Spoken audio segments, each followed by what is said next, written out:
பையனுடைய வாழ்க்கையில் நடந்த சம்பவம், ஒரு வாலிப பையன் வாழ்க்கையில் நடந்த சம்பவம். அவன் தினந்தோறும் தேவ சமூகத்தில் காலையில் காத்திருக்கிற ஒருத்தன், டெய்லி காத்திருப்பான். அப்போ அவனுடைய ஜெப நேரம் வந்து மத்தியானம். ஆஃபீஸ் ஹவர்ஸில் 1 மணி நேரம் அவன் கேப் கொடுப்பாங்க. அந்த 1 மணி நேரம் அவன் ஜெபம் பண்ணுவான். ஒரு நாள் ஆஃபீஸ் ஹவர்ஸில் முடிச்சுட்டு ஜெபம் பண்ண போகிறதுக்கு முன்னாடி அவன் ஏதோ ஒன்று வேலை நடக்கும்போது ஒரு சின்ன ஆக்சிடென்ட் ஆயிடுச்சு. பயங்கரமாக ஆக்சிடென்ட். ஹாஸ்பிட்டலில் தூக்கிட்டு போயிட்டாங்க.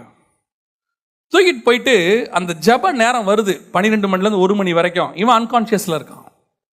இது வந்து நடந்த சம்பவம். அதுக்கப்புறம் டாக்டர் சொன்னது. அந்த 12 மணிலேருந்து 1 மணி வரைக்கும் அந்த பையன் பக்கத்தில் எந்த டாக்டர்ஸும் போகவே முடியல. ஒரு விதமான பிரசன்ஸ். ரூமுக்குள்ளேயே போக முடியல. இவங்களுக்கும் புரியல, என்ன பண்ணுறதுன்னு தெரியல.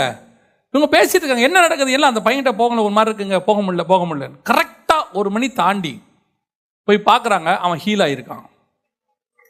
ஆகியிருக்கான். அப்போது அந்த பையனை கேட்குறாங்க, என்னப்பா நடந்துச்சுன்னு. அந்த பையன் சொன்ன சாட்சி, நீ டெய்லி என்னை பார்க்க 12 மணிக்கு வருவ, இன்னைக்கு உன்னை பார்க்க நான் வந்தேன், நீ வர முடியாதுன்றதுனால. நம்ம தேவன் அப்படிப்பட்டதான ஒரு தேவன். அவ்வளவு சென்சிட்டிவாக கூட இருப்பார். நீ இறைச்சியில் திருப்தியை பார்க்க நினைக்காதீங்க. பணத்தில் உங்களுக்கு திருப்தி வராது, நம்பர் தான் இருக்கும். அதில் வந்து ஒரு சந்தோஷம் இருக்கும், அப்பா சாவர வரைக்கும் நம்மக்கிட்ட பணம் இருக்குடான்னு. ஆனால் அதில் திருப்தி வராது, ஒரு வெறுமை இருக்கும்.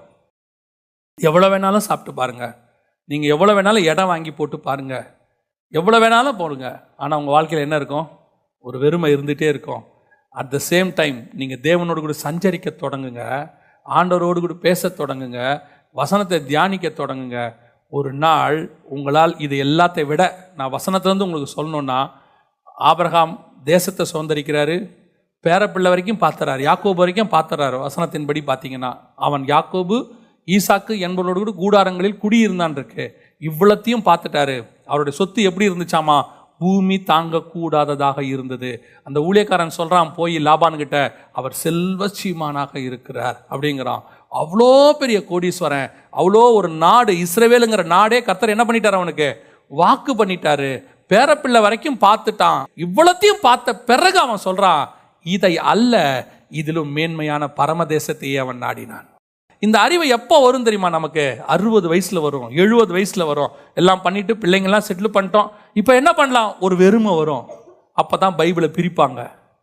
அப்போ அவங்களுக்கு தோணும், இத்தனை வருஷம் வேஸ்ட் பண்ணிட்டோமே. ஆண்டவர் சொல்கிறாரு, நீ 60 வரக்கூடாது, இப்போவே வரணும்.